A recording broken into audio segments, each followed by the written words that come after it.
Africans are closest to apes. And that whites who came later are the more evolved aspect of human beings. It's always tricky like that. That's real slick and tricky. That's why I want to buy evolution. Because that orients you a certain way. So what I say is that we're descendants of God. So now what that does is it sets our potential God level. And that we have fallen a long ways from that, but guess what? It's still in us. Right. There's something you said earlier. Yes, sir. We are from the same word, but same thing, means same thing. We are a process becoming. Careful. We are always becoming. Always. In 500 years from now, we're going to tell them what we look like, act like, or sound like. I agree. I'd like that change to be sped up. I don't want to wait 5 years. Let's give us 5 years to turn this thing around. But I totally hear you, bro. I'm being facetious. I'm just joking. Absolutely, though. You know, you got these movies that show like human beings that come from the future, and they look like aliens sometimes, but they're like evolved humans. You know, so much smog in the air at some point that our noses turn into gills and stuff because we couldn't breathe that stuff no more. You know, it's stuff like that that happens throughout the history. So speaking of evolving, y'all know where this statue is? This is in the Capitol. Yep, this is at the very top. You ever notice, if you look at the Capitol building, y'all went on a tour, did y'all go past the Capitol? Okay, so at the top of the Capitol building is a statue, and actually from a distance it looks like a Roman soldier or something. But that's actually the Statue of Freedom. They have a replica on the inside. And if you look closely, click the slide for me. If you look closely, there's a bird. And they say that there's a bird on her crown. But actually what's happening is that she's morphing. So that's like a part of her. That's not a crown. That's part of her evolution. That's like a heightened sense of awakeness. Click it again for me. That's an initiate. That's a symbol of silence. He's in contemplation. And what you see is this hawk, Heru. You see the sun disk here? You see the serpent, the rays? That means that their first eye is open and awake. That's an active pineal gland. That's an active, balanced brain. And his hawk is behind. They say that the hawk is behind him, or is it a part of him? Is that a manifestation of his awakeness, his consciousness? Very much like the Statue of Freedom. It was something stated earlier that made me think about Carl Jung and archetypes. It was what you were saying, Brother Morgan, with people not necessarily being conscious of the symbols that they're using, but they come out anyway.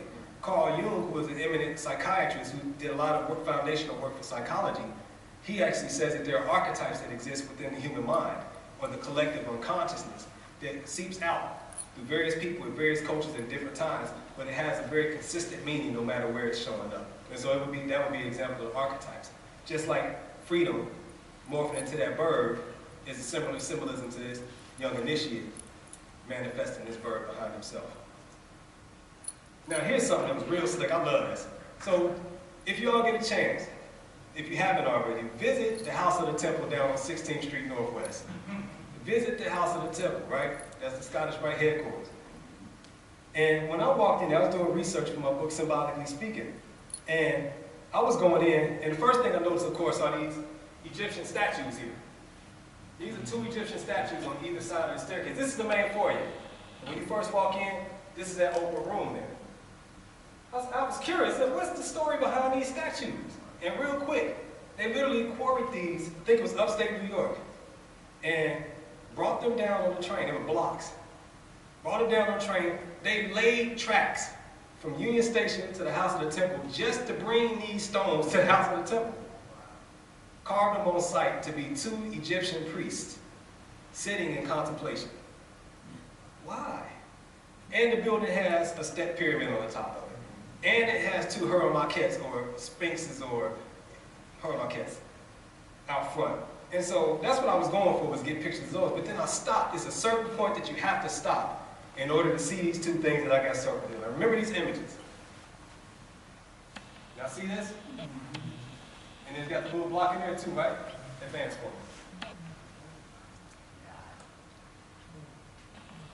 Go back. Y'all see it? And it's a certain part where you have to stop to see it. If you take too many steps in, you won't see it. Too far back, you won't see it. There's a small range that you have to be standing in to check it out. And I'm a truth seeker, so I walked in, I looked up, it's like spider senses started tingling. Like, whoa, it's something here. I looked up, I said, I'll be damned. There go the throne of Set, right there. Go forward. The throne of Set is what you find all of the ancient Kemet or Egyptian gods and royalty sitting on that particular throne. And it talks about how royalty is passed along through the mother. It's matrilineal, right? And so that's why she represents every throne that anybody could ever sit on. So it's like, well, wait, dang, well, why is this in this house of the temple? I don't know. I ain't figured that part out yet. But what I am clear about is that it is there. And if it wasn't all the other Egyptian iconography within that building, I would say that I'm reaching. But I'm standing somewhere where there's a step pyramid, and just beyond that step pyramid, just beyond the entrance are these 2 Egyptian statues. Debate me, I don't care. It ain't gonna change what you see. It might change how you interpret it. Go back again. They're there. Perfect balance on each side of that stairwell. And in between it, guess what there's a bust of? Albert Pike. In fact, he was, if I'm not mistaken, he's buried in that wall. Yeah, well, in the hallway behind the staircase. Behind the staircase. He's behind that wall. Not according to them, right? Is it not according to him? Well, we were there a couple of weeks ago. They said he's not in the wall? Yeah, I told him straight up. He said, nah, he's not buried in that. So we didn't argue with him. We just, So, okay. that means I just left. And I texted him. I looked at it. I said, hey, it's strange. I was told that he was when I was in the building. The tour guy said he was. Maybe they moved him, I don't know. Now, he's standing. I know. Maybe they moved him. Zooming. I just get exhumed all the time. They don't want everyone to know. So we're talking about this resurrection, we're talking about psychology. If y'all notice, a lot of our ancient symbolism, there are animal heads on the human body. And some believe that this was animal worship with some type of spookiness. But what I understand is that that's symbolic of the mental capacity or the mental tool that's currently being used by the person whose head is an animal. So in this situation, you've got this Ampu, right? Ampu or Apuwat. And the opener of the way, it deals with discernment. If you know, that's a jackal's head. And the jackal is very keen, has very keen hearing, like a dog, right? So it hears very well, it smells very well. It has a very keen set of senses, which lends itself to discernment and discrimination, meaning that you can discern one thing from another. You can discriminate between this and that, which is absolutely necessary when you're trying to decipher things, especially when you're doing something as important as resurrecting a soul. You have to understand what's good and what's bad, what's good for you, what's to be eaten, what's to be discarded, what's to be utilized, and what's to be set aside. And they use the jackal in that context because of the way that the jackal feeds. Because remember, everything is in nature. The way that the jackal feeds is, it finds something that's rotten, it buries it so it can rot some more. It literally eats putrefying meat. And it has the ability to discern through that putrefying matter what's useful and what is not. And so that's why it came to be a symbol of discernment amongst other things in the keen senses. But that's a psychological image there. It's through that discernment that you can preserve yourself. It's through that level of discernment and care for yourself that you immortalize yourself. And we get that same message when we're talking about that third level. That's when you raise yourself beyond the physical limitations. You go into the higher aspects of yourself. Hit that for me. All right, so I talked about the title a little bit, but just psychologically speaking, we all have a title within ourselves, because the lodge is us. Your individual physical body is a lodge. Every station in our lodge is represented somewhere psychologically within ourselves. So we have that title, that's that filter, that's that discerner that's on the outside. And if he's awake and on his duty, right, if you are in fact a tiled lodge, then what you're doing is discerning any and everything that's trying to gain entry and come out. Every time somebody knocks at that door, if the knock don't sound right, the title ain't, or when the title out there, the title ain't gonna let them knock. But if on the inside the knock ain't right, I don't recognize that. Right? And so we have a title, it's our discerning spirit. It's that part of us, it's that gut feeling that says, nope, something ain't right here. Let's go back. I don't feel like, I'm not going to go to there because it don't feel right. Right? That's your title. This information is not true. Shut it down.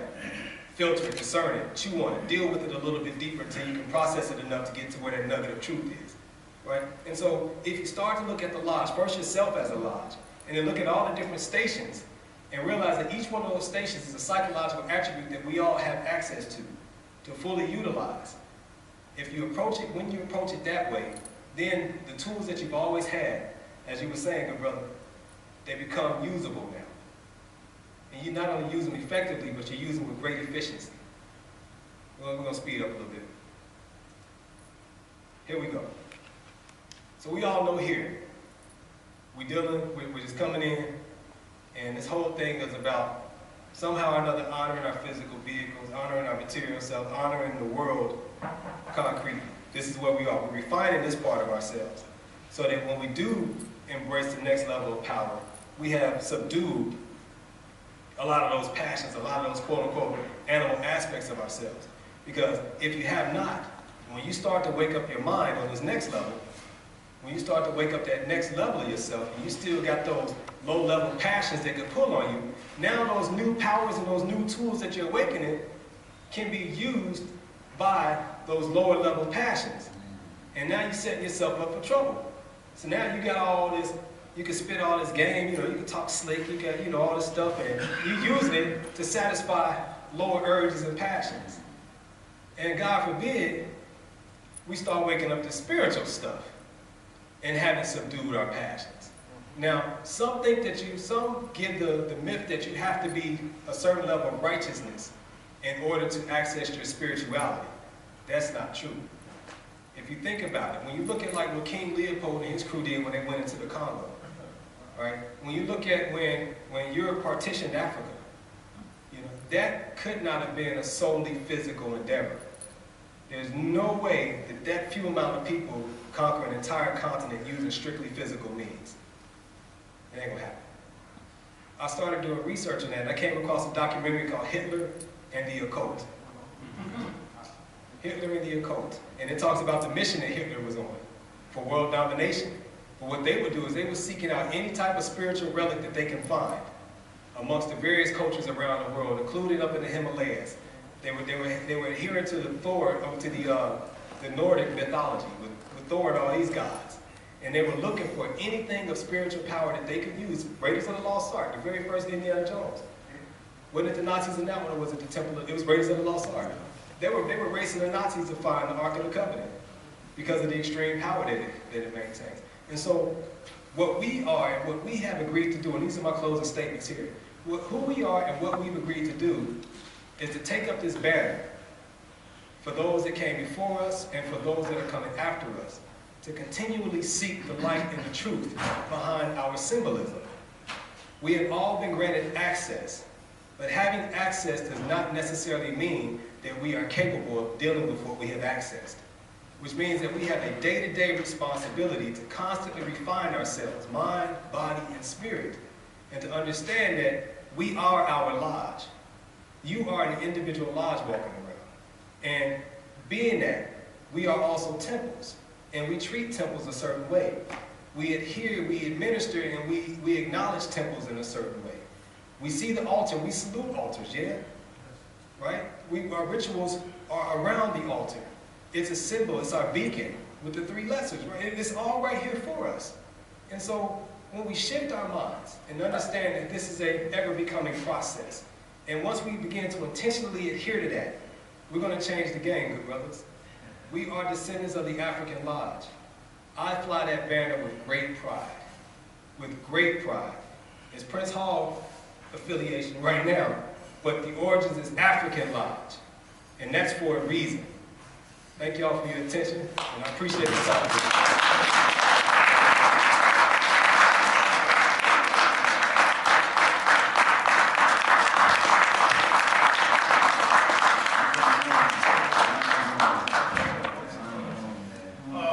I know we asked all of our questions throughout his presentation, but I will just give about 5 minutes if there are any additional questions that you might have for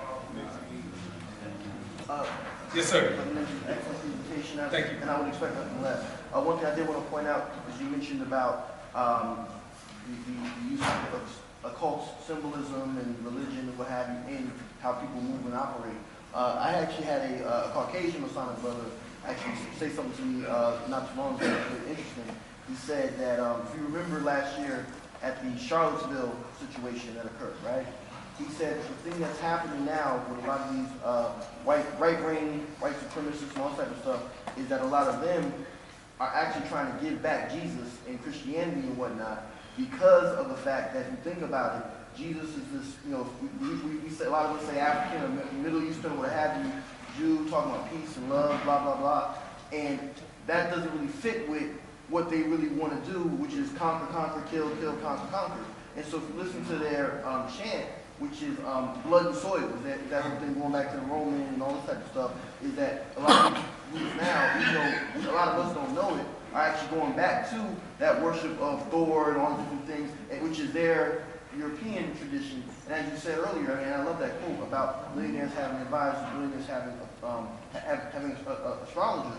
I mean, a lot of folks also don't know that Ronald Reagan, when he was president, he had he was on the phone with a psychic like every day when he was president. You know, you got to sit back and look and say, wait a second.